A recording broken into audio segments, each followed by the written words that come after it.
नमस्कार दोस्तों, आपका अपने YouTube channel exam helper RPSC RSSB में हार्दिक स्वागत और अभिनंदन है। साथियों, मैं आपका साथी अनंत तिवारी आपके साथ मौजूद हूं। साथियों, जैसा कि पता है, टेलीग्राम अपना जो चैनल है उस पर साथियों बहुत सारे क्वेश्चंस आ रहे थे मुझे। कई रोजाना मैसेज आते हैं आपके सभी साथियों का। उसमें साथियों मुझे आज एक बड़ा मैसेज प्राप्त हुआ जिसमें 10 प्रश्न एक विद्यार्थी ने पूछे थे। वो 10 प्रश्न जो ऐसे हैं, जो कॉमन प्रश्न हैं, उन पे आज की चर्चा रहने वाली है। आज का जो सेशन है बहुत ही महत्वपूर्ण है। शुरू से लेकर आप अंत तक इसे जरूर से जरूर देखें, क्योंकि जो 10 प्रश्न हैं ये विद्यार्थियों में से पूछे गए प्रश्न हैं। ये कोई प्रश्न ऐसे आम व्यक्ति ने किसी ने जनरेट नहीं किए हैं, ये उसी ने पूछे हैं जो एक सीरियस कैंडिडेट है, जो कि आने वाली जो सेकंड ग्रेड भर्ती परीक्षा है उसकी तैयारी में लगा हुआ है। पहला प्रश्न है, पढ़ने बैठते हैं कुछ याद नहीं रहता। जाहिर सी बात है, आप एक सीरियस कैंडिडेट है और अब आपका एग्जाम नज़दीक है। कुछ दिन बाकी है अब आपके एग्जाम होने में, कुछ महीने का कुछ भाग, यानी कि कुछ दिन आपके बाकी हैं। तो ये एक हड़बड़ाहट वाली स्थिति है, ये एक बननी वाजिब है। ऐसे प्रश्न हैं, मैं एक बार आपको प्रश्न बता देता हूँ, उसके बाद फिर अपन एक एक प्रश्न पे चर्चा करेंगे। बहुत ही प्रभावी चर्चा रहेगी। पढ़ने बैठते हैं कुछ याद नहीं रहता। दूसरा प्रश्न है, रिवीजन कैसे करें, लास्ट में टाइम टेबल सही से बन नहीं रहा है। प्रश्न हल करता हूँ तो प्रश्न हल नहीं हो पा रहे हैं, याद करने में कठिनाई है, कौन सा सब्जेक्ट कितना पढ़ें, ये अनबैलेंसिंग की स्थिति यहाँ पर पहुँच गई है। और जो पढ़ा अभी तक वो सबसे भूल रहे हैं। और अगला प्रश्न है इनका कि कौन सा सब्जेक्ट कितना पढ़ें, कितना छोड़ें, एग्जाम कैसे होगा, अगर एग्जाम बिगड़ गया तो फिर क्या होगा। तो ये जो प्रश्नवाचक जो बातें इन्होंने कही है, ये जाहिर है कि कोई भी एक प्रतियोगी जो परीक्षा में बैठने वाला छात्र है या छात्रा है जो वाकई में सीरियस कैंडिडेट है, उसके दिमाग में ये बातें आती है। जब आपके इस दौर में थे, मैंने भी जब परीक्षा दी थी, तो जाहिर से ये है, ये जो बातें हैं, ये प्रश्नवाचक जो बातें हैं और अन्य जो बातें हैं, ये बिल्कुल आती है। क्योंकि अभी हमारा भी रिसेंटली एग्जाम हुआ है, तो इन बिंदुओं से हम अभी गुजरे हैं। तो मेरा जो एक्सपीरियंस है मैं आपके साथ जरूर शेयर करूंगा। अगला प्रश्न है कि इन सब के बावजूद दिमाग खराब हो जाता है, अब दिमाग को कैसे सेटल करें। और फिर ये कि जब स्वभाव चिड़चिड़ा हो रहा है। तो सबसे पहले बात, आपका जो पहला प्रश्न है, पढ़ने बैठते हैं कुछ याद नहीं रहता। इन सभी जो मेरे को 10 प्रश्न आपने मुझे जो भेजे हैं, इन सभी 10 प्रश्नों की मुझे सबसे पहले तो जो बीमारी लग रही है, मतलब ये सभी प्रश्न एक दूसरे प्रश्न से रिलेटेड है। कि जैसे आपका पढ़ाई में मन नहीं लग रहा तो आपका स्वभाव चिड़चिड़ा बनेगा, क्योंकि आप सीरियस कैंडिडेट थे, इतने दिनों से आपका रेगुलर पंक्चुअल आप अपने जो रूल्स हैं, अपने जो डिसिप्लिन है उसको आपने फॉलो किया। लेकिन अचानक से आपके डिसिप्लिन में कोई गड़बड़ हुई, आपका जो रिदम है वो एकदम से ब्रेक हुआ और आपकी जो रेगुलरिटी है वो कहीं ना कहीं टूट गई और आपका सही से ध्यान नहीं लग पा रहा है, तो आपका स्वभाव चिड़चिड़ा हो जाता है। ये सभी के साथ होता है। अब आपको करना क्या है, सबसे पहले तो ये पढ़ने बैठते हैं और याद नहीं रहता। पहले प्रश्न पे अब बात करते हैं। आप पढ़ने बैठिए और एकदम शांत माइंड से, निश्चल भाव से पढ़ने बैठिए। मतलब आपका जो मस्तिष्क है उसमें एक भी नकारात्मक विचार मत लाइए कि मुझे याद नहीं हो रहा। याद नहीं हो रहा कोई बात नहीं, आप मतों ने दीजिए, आप अखबार की तरह पढ़ लीजिए, रीडिंग लगा लीजिए। मैं गारंटी के साथ कह रहा हूँ, अगर आपको लग रहा है कि मुझे याद नहीं हो रहा लेकिन फिर भी वो याद हो रहा है, जब आप देखेंगे, आप एग्जाम हॉल में होंगे, तो वो सब बातें आपके दिमाग में वहाँ पर वापस फिर से आ जाएगी। आप बस बिना दिमाग लगा के, मतलब ज़्यादा फालतू फालतू चीज़ों में दिमाग नहीं लगाना। ये नहीं सोचना कि मैं पढ़ रहा हूँ लेकिन फिर भी याद नहीं हो रहा। बेशक आपको याद हो रहा है, लेकिन आप ये बात सोचेंगे कि मैं पढ़ रहा हूँ लेकिन याद नहीं हो रहा, तो मैं गारंटी के साथ कहता हूँ फिर तो आपको कभी याद नहीं होगा। इसलिए आप ये बात अपने दिमाग से बिल्कुल निकाल दीजिए कि मुझे याद नहीं हो रहा। आप बस पढ़ते जाइए और एकदम निश्चल भाव से पढ़िए, एकदम पूरे कॉन्फिडेंस के साथ पढ़िए, बिना किसी दबाव के और पूरी हिम्मत के साथ। आप बहुत अच्छा कर रहे हैं, क्योंकि ये प्रश्न उसी बंदे के हो सकते हैं, उसी छात्र या छात्राएं के हो सकते हैं जो वाकई में सीरियस कैंडिडेट है। और मैं गारंटी के साथ कह रहा हूँ, अगर कोई ऐसे प्रश्न बना के भेज रहा है तो जाहिर सी बात है एक सीरियस कैंडिडेट है, और सीरियस आदमी इन बिंदुओं पर चर्चा सुन सकता है। तो पहले प्रश्न का आपका जवाब ये है कि आप जब पढ़ने बैठे तो आपके जो भी इष्ट हैं, आपके जो भी गुड सर्किल है, आपका अच्छा फ्रेंड सर्किल है, उनमें आपकी चर्चाएं रखें और एकदम बिना पूरे कॉन्फिडेंस के साथ निश्चल भाव से आप पढ़ने बैठिए और इस बात की चिंता बिल्कुल मत करिए कि मुझे याद नहीं हो रहा। अब आता है आपका दूसरा प्रश्न, रिवीजन कैसे करें। तो रिवीजन का प्रश्न ही तब आता है जब आपने एक बार कोर्स पहले कंप्लीट कर लिया हो। तो ये अच्छी बात है कि आपने एक बार पहले कंप्लीट कोर्स कर लिया, तो इस बात का कॉन्फिडेंस आप आपके दिमाग में लेकर चलिए कि मैंने तो एक बार पहले कवर कर लिया है। ये जब कॉन्फिडेंस आप लेकर चलेंगे दोबारा रिवीजन करने में, तो आपको रिवीजन बहुत आसानी से होगा। अगर आपने शॉर्ट नोट्स बनाया है तो उनका रिवीजन करें। अगर आपने शॉर्ट नोट्स हैं वो आपने नहीं बनाया तो भी डरने की कोई चिंता नहीं है, ये चिंता का विषय नहीं है। शॉर्ट नोट्स मैंने भी नहीं बनाए थे, लेकिन जो लोग बनाते हैं उनके लिए वाकई स्टडी मटेरियल है, नोट्स हो या फिर आपके पास कोई बुक्स वगैरह, जो भी आपका स्टडी मटेरियल है, जो भी आपने अब तक पढ़ा है, उसको एक तो चेंज मत करना भूल कर भी। कोई भी कहे कि ये बहुत इंपॉर्टेंट है फिर भी नहीं लेना, भाई कोई बात नहीं, भले मेरा एक भी क्वेश्चन सही नहीं जाएगा लेकिन मैंने जो पढ़ा है अब वही लूँगा। क्योंकि अब पेपर के दिन नज़दीक है, अब आपको यहाँ पर नया स्टडी मटेरियल लेते हैं या खरीदते हैं तो वो आपके लिए एक तरह से मतलब नुकसान में ही रहेगा, उसका कोई नेगेटिव ही रिजल्ट आएगा, क्योंकि दोबारा आप फिर से तैयारी करेंगे तो ये पॉसिबल नहीं है। तो रिवीजन करते वक्त आपको यही ध्यान रखना है कि आपने एक बार पहले से पढ़ रखा है, इस कॉन्फिडेंस के साथ आपने जो अब तक पढ़ा है उसका एकदम शांति से और स्मूथली के साथ बढ़िया यूँ हंसते खेलते गाते हुए आप उसको रिवीजन करिए, उसको दोबारा पढ़िए। उस पर ये बात कतई भूल जाए कि मुझे रिवीजन करने के बाद भी याद नहीं हो रहा है। बेशक आप बिना भूलें, आप सिर्फ पढ़ते रहिए, सिर्फ पढ़ते रहिए। ये तो दिमाग में मत नहीं लाना है कि मेरे को याद नहीं हो रहा। बिल्कुल आपको लगेगा 2-4 दिन कि मुझे याद नहीं हो रहा, लेकिन जब 2-5 दिन बाद आप देखेंगे तो आप मतलब आपको लगेगा कि मुझे याद हो रहा है। और इसका एक सबसे अच्छा तरीका है, कोई ऐसा समकक्ष विद्यार्थी जो साथ में तैयारी कर रहा हो उससे आप चर्चा कर सकते हैं। जैसे कोई भी टॉपिक ले लीजिए आप, जैसे डाइजेशन ही है या फिर केमिस्ट्री के कोई भी टॉपिक्स हैं, फिजिक्स के कोई भी टॉपिक्स हैं, उन पर आप साथ में चर्चा कर लीजिए। यहाँ पर आप साथ में चर्चा करके बैठेंगे कि यार उस यूनिट में ये टॉपिक्स हैं, इस टॉपिक्स में ये बात होती है, इस टॉपिक्स में ये बात होती है, इसका अगला स्टेप ये है, इसका अगला स्टेप वो है, इसका अगला स्टेप ये है, इस पर ये क्वेश्चन बन सकता है, इस पर ये क्वेश्चन बन सकता है। तो साथ में ये पूरा सरबराह पूरी जो समरी है, ये जो पूरी जो समरी है इस टॉपिक की, इस यूनिट की, वो आपके दोनों साथियों की चर्चा से आपका जल्दी कवर हो जाएगा और आप भूलने वाली जो बीमारी है, रिवीजन वाली जो बीमारी है, जल्दी भी होगा और फास्ट भी होगा और इफेक्टिव भी होगा। तो साथियों ये काम आप रिवीजन के लिए कर सकते हैं और पूरे कॉन्फिडेंस के साथ करिए। अपना कोई ऐसा मित्र है उसकी आप सहायता लें, मैं ये कहूँगा। तो मित्र की सहायता में आपका काम जल्दी होगा और अच्छा होगा और प्रभावी होगा और इसमें लोड कम आता है। इसमें दिमाग में एक हेल्दी डिबेट चलती है, हेल्दी विचार विमर्श होता है, तो उसमें मतलब कहीं ना कहीं दिमाग में एक पॉजिटिवनेस भी आती है। तो इसमें एक अच्छा जो, लेकिन याद रखें साथी जो है वो आपके समकक्षी होना चाहिए। अगर उसको बहुत कम आता है तो यहाँ पर होगा ये कि आप उसको पढ़ाने लग जाओगे, तो पढ़ाने में आपका टाइम पूरा निकल जाएगा, इसमें मतलब कोई नहीं निकलेगा। तो सामने वाला जो साथी है वो इस वक्त जो जबकि एग्जाम जब नज़दीक हो तो वो आपके समकक्ष हो, उसने भी आपकी जितना पढ़ रखा हो, ऐसे साथी की आप मदद कर लीजिए। अगर वो आपके साथ फिजिकली उपस्थित नहीं है तो आप फ़ोन पर भी ये काम कर सकते हैं, ऐसा मैंने भी किया है। तो ये काम बहुत अच्छा और इफेक्टिव रहेगा। अगला है साथियों, अगला जो प्रश्न है वो है लास्ट में टाइम टेबल सही से नहीं बन पा रहा है। तो साथियों आपका जो पहले का जो टाइम टेबल था वो अब यहाँ पर डिस्टर्ब क्यों हुआ, ये प्रश्न आप खुद से कीजिए। कहीं ना कहीं आपने अपना जो समय है, जो आपका जो समय है वो कहाँ छोड़ दिया, मतलब वहाँ वो आप जो समय था आपका वो कहाँ देने लग रहे हैं। तो आप खुद का एनालिसिस खुद बहुत अच्छे से करिए कि आपका जो समय है, वो टाइम टेबल है, वो आपने कहाँ मिस किया। तो टाइम टेबल का यही है साथियों, जैसे आपके पास अगर पूरा दिन बचा है तो पूरे दिन में आप कम से कम 3 सब्जेक्ट पढ़िए और रात में आप कम से कम 1 सब्जेक्ट पढ़िए और अर्ली मॉर्निंग 1 सब्जेक्ट पढ़िए।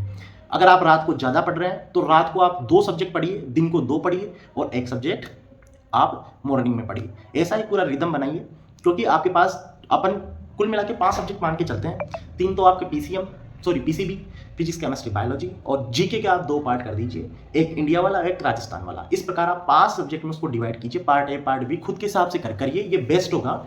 क्योंकि और इसको आप आपके जो 5 स्लॉट है उसमें आपको इसको डिवाइड कीजिए, 5 स्लॉटों में आप अपना विभाजन कीजिए। इस प्रकार आप अपना टाइम टेबल फिर से सेट कर सकते हैं।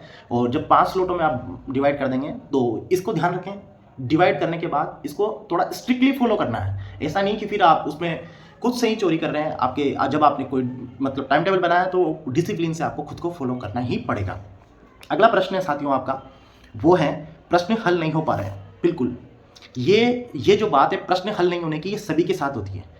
लास्ट में जब आप काफ़ी पढ़ लेते हैं लेकिन जब आप क्वेश्चन करने बैठते हैं तो क्वेश्चन का आंसर आप नहीं निकाल पाते हैं। ऐसा कई बार होता है, लेकिन इससे आप डिमोरलाइज्ड बिल्कुल भी मत होइए, आप घबराइए नहीं। ये प्रश्न हो सकता है आपको यहाँ नहीं आ रहा हो, लेकिन उसका सोल्यूशन जरूर देखिए और अच्छे मन से देखिए, एकदम आस्ते आस्ते देखिए। मैं सही बता रहा हूँ, टेंशन में आकर देखोगे तो कोई मतलब नहीं निकलेगा, उस प्रश्न क्या था वो भी भूल जाओगे, अपने कौन सा प्रश्न सोल्व किया है। लेकिन आप एकदम अच्छे विचार के साथ, ताज़ा मस्तिष्क के साथ देखेंगे, फ्रेश माइंड के साथ देखेंगे, तो गारंटी के साथ दे रहा हूँ वो प्रश्न आपको जो नहीं आ रहा है वो भी हल होगा। स्टेप बाय स्टेप प्रश्न हल करने का सबसे बढ़िया तरीका है, प्रश्न को आप जब पढ़ रहे हैं तो वहीं पर ही पढ़ने के बाद वहीं टुकड़ों में तोड़ लीजिए। उसका प्रश्न का जो पहला पार्ट है उसमें क्या बात कर रहा है, सेकंड पार्ट में क्या बात कर रहा है, थर्ड पार्ट में क्या बात कर रहा है, और चौथा पार्ट उसका है जिसमें वो क्या पूछ रहा है। जब आपने एमसीक्यू का सबसे बेस्ट ट्रिक है, आपने जब प्रश्न को तोड़ लिया तो आप ऑटोमेटिकली ऑप्शन पे अटैक कर पाओगे कि यार ये नहीं हो सकता, ये होगा, ये इसमें ये आता है, इसमें ये नहीं आता, इसमें क्या आता है, इसमें क्या। तो ये जो एलिमिनेशन मेथड है ये भी आप यहाँ पर इफेक्टिवली आप यहाँ पर प्रयोग कर सकते हैं। तो प्रश्न को आप तोड़कर और शांति से पढ़िए, एकदम बिल्कुल कामनेस के साथ। आप ये बात जरूर ध्यान रखिए कि मैं इतने दिनों से मेहनत कर रहा हूँ और ये मेरी मेहनत अच्छी है, मैंने ईमानदारी से मेहनत करी है। तो ये माइंडसेट आप रखेंगे तो मैं गारंटी के साथ कह रहा हूँ आपका कतई नुकसान नहीं होने वाला है, आप बहुत अच्छा करेंगे। तो अगला जो प्रश्न है मेरे दोस्तों, अगर आप ऐसे ये माइंडसेट रख के, ऐसा पॉजिटिव गुड माइंडसेट रख के अगर आप काम करेंगे तो आपके प्रश्न हल होने ऑटोमेटिक लग जाएंगे और आंसर भी आने लगेंगे।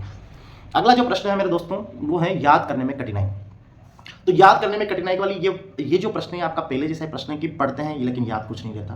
तो इसका मैंने जैसे पहले जवाब दिया कि आप इसके लिए आप या तो अपने साथी की मदद ले सकते हैं, उस पर चर्चा विचार विमर्श कर सकते हैं और आप पढ़ते रहिए, गारंटी के साथ कह रहा हूँ आपको वहाँ पर रिकॉल हो जाए। आप ये जो बातें हैं ये आपके आत्मविश्वास में कहीं ना कहीं कमी को दर्शाती है कि अभी आपको याद नहीं हो रहा। लेकिन जब अपन कोई भी चीज़ देखते हैं, जैसे अपन मूवी देख रहे हैं या कोई भी चीज़ अपन पढ़ते हैं, तो कहीं ना कहीं वो अपने मस्तिष्क में अनकॉन्शियस माइंड में अपने जाती है, अवचेतन मन में कोई ना कहीं जाती है, और वो जब उससे जुड़ी हुई कोई भी घटना अपने सामने आती है तो अपन को हल्का हल्का वो धुंधला धुंधला याद आने लग जाती है। तो ये तो सभी के मस्तिष्क की एक सामान्य प्रक्रिया है, ये अपन पढ़ते हैं और भूल जाते हैं, ये एक सामान्य प्रक्रिया है, इसको आप इतना ज़्यादा मत लीजिए। आप बस अपनी गुड माइंडसेट के साथ इस पर आप पढ़ते रहिए और आगे बढ़ते रहिए, बस यही ध्यान रखें। अगला जो प्रश्न है, कौन सा सब्जेक्ट कितना पढ़े, बिल्कुल ये है सबसे महत्वपूर्ण प्रश्न। अब जब आप मतलब लास्ट स्टेज पर आ रहे हैं तो ये बहुत महत्वपूर्ण है कि कौन सा सब्जेक्ट कितना पढ़े। एक सबसे बढ़िया है, कहावत है उसका, मैं आज ये एक तरह से बहुत ही शानदार कहावत है, और मैं और मेरा एक दोस्त है, काफ़ी अच्छा दोस्त है, उसने एक बहुत बड़ी पोस्ट भी क्रैक करी है, और ये हम दोनों का मतलब वो है मोटो, जो कि मूल मंत्र है, मैं आपको आज बता पा रहा हूँ कि उसी सब्जेक्ट को सबसे ज़्यादा पढ़े जो आपका सबसे ज़्यादा स्ट्रॉन्गेस्ट है, मतलब स्ट्रॉन्ग है। स्ट्रॉन्ग को स्ट्रॉन्गेस्ट बनाना है सबसे पहली बात।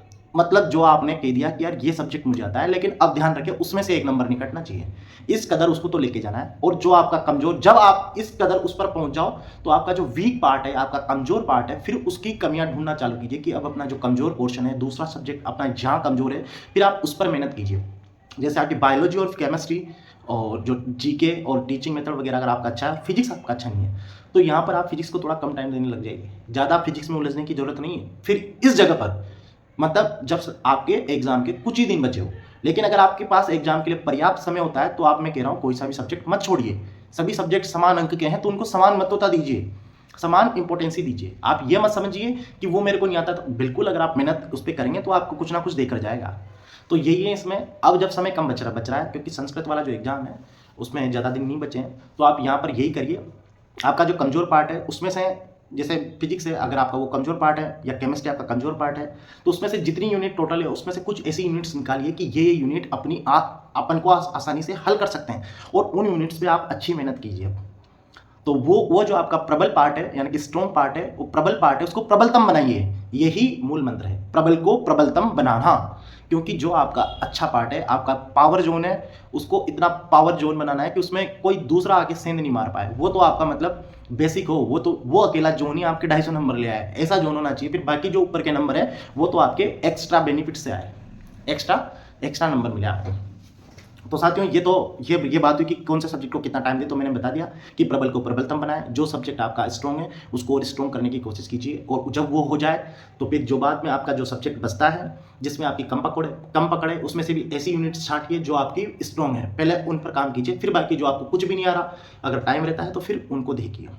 अगला प्रश्न है साथियों कि जो पढ़ रहे हैं सब भूलते जा रहे हैं, तो ये वही प्रश्न है कि पढ़ रहे हैं याद नहीं हो रहा, तो इसके ऊपर मैंने पहले आपसे चर्चा कर ली है। अब अगला जो प्रश्न है साथियों वो है आपको भविष्य की, ये जो क्वेश्चन मार्क वाला आपने प्रश्न दिया है, एग्जाम कैसे होगा, अगर एग्जाम हुआ और एग्जाम बिगड़ गया और हम पास नहीं हो पाए तो क्या करेंगे। तो पहली बात, एग्जाम होगा। एग्जाम अगर आपने अच्छे से किया है, आपने की तैयारी अच्छी है, तो मैं दावे के साथ कहता हूँ आपका एग्जाम गुड नहीं, बेटर नहीं, बेस्ट होगा। मैं पूरी जिम्मेदारी के साथ कह सकता हूँ, अगर आपने होनेस्टली अगर आपने वर्क किया है तो बेस्ट ही होगा, इसमें कोई दो राय नहीं है, इसमें कोई संशय नहीं है, और इसमें कोई प्रश्नवाचक चिन्ह वाली बात ही नहीं है। रही बात अगर मेरा सिलेक्शन नहीं हुआ तो मैं क्या करूँगा, तो भाई सिलेक्शन क्यों नहीं होगा जब आपने अच्छे से मेहनत करी है। और अगर दुर्भाग्यवश ऐसी परिस्थिति आ भी जाती है तो आने वाला जो साल है उसमें रीट आपके सामने आ रही है, कई ऑप्शंस कभी बंद नहीं होते, ऑप्शन हमेशा खुले हुए रहते हैं। आप ये तो मत समझिए कि कुछ ये नहीं हुआ तो क्या होगा, ये नहीं हुआ तो इससे अच्छा भी होगा, तो ये संभावना हमेशा बनी रहती है। क्योंकि कई सारे ऐसे लोग हैं जिनको मैं देखता हूँ, उनका तृतीय श्रेणी नहीं निकला, सेकंड ग्रेड नहीं निकला, और उनका सीधा फर्स्ट ग्रेड निकला। तो कई सारी ये बातें हैं, तो इसके लिए तो आप कतई घबराए मत कि आपका ये नहीं होगा तो क्या होगा। मैं कह रहा हूँ अगर आपने अच्छे से ईमानदारी से होनेस्टली काम किया है तो डेफिनेटली आपका होगा, क्योंकि जो आपने इनपुट डाला है उसका आउटपुट तो आना ही आना है। ये वो मशीन है जिसमें आपने कुछ भी डाला, जैसे गन्ने की मशीन है, अगर उसके अंदर आप कुछ भी डालो, आपने गन्ने की बजाय अगर आपकी उंगलियां भी डाल दी तो वो भी, उनका भी जूस निकल कर बाहर ही आएगा। तो आप छिलके डालोगे तो वो छिलकों को भी और छिलका बना देती है, मतलब उनको भी निचोड़ देती है। तो वैसे ही ये जो मशीन है, ये प्रतियोगिता की, मेहनत की वो मशीन है, इसमें आप कुछ भी इनपुट डालोगे तो उसका आउटपुट तो जरूर डेफिनेटली आना ही आना है। अब रही बात आपकी कि आपका स्वभाव चिड़चिड़ा हो रहा है, तो बस इसका तो यही है, दिमाग को खराब मत होने दीजिए। अपना जो सर्कल है वो गुड माइंडसेट के साथ रखिए, अच्छे लोगों में बैठिए और अपनी जो चर्चा है वो सकारात्मक बनाए रखें और मोबाइल की जो नकारात्मक गतिविधियाँ हैं इनसे थोड़ा दूर रहिए। और आपने जो अब तक किया है मतलब अच्छा दिया है, उस पर आप फ़ोकस कीजिए और आपके जो इष्ट हैं उनका ज़रूर ध्यान दीजिए।